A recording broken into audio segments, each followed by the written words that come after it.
Honey, you know, we brought up Cruz. I'd kind of like to talk about that if you don't mind. You know how you're always using him to kind of test me to see whether or not I'll go up and smoke?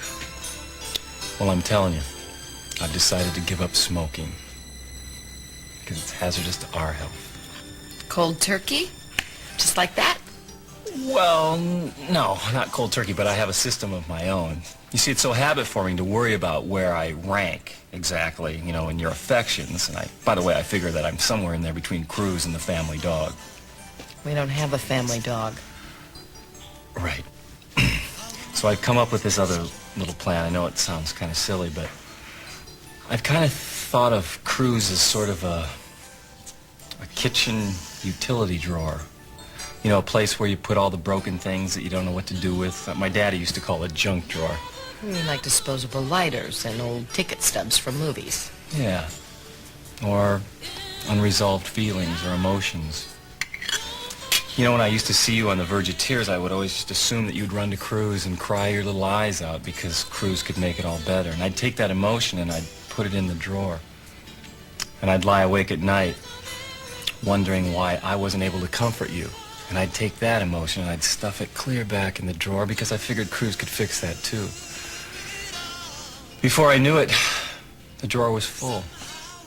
It was full of half thoughts and untended pain, and I labeled it Cruz's stuff.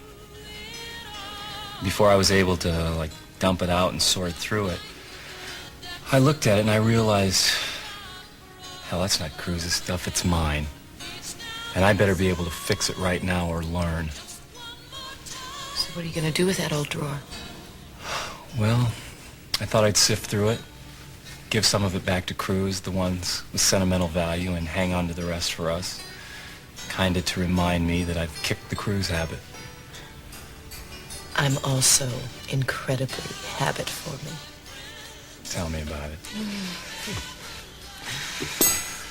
You know, when we first started, if we weren't together, like every 5 minutes, I'd be wondering to myself, what does Cruz and she have that she and I don't have?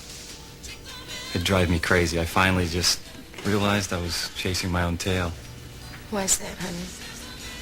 Because the one thing that I did figure out was the only way I was ever going to be sure if I was the one great love in your life was if I started to feel you instead of touch you.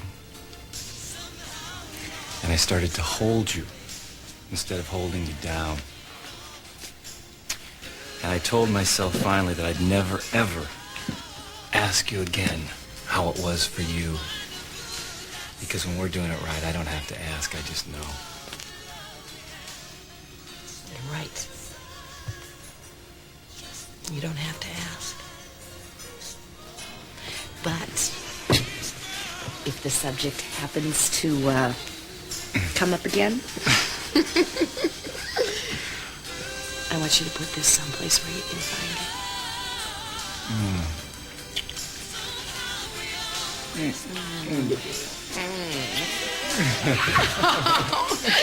We're only fooling ourselves. Well, let's see if we can keep it up, huh?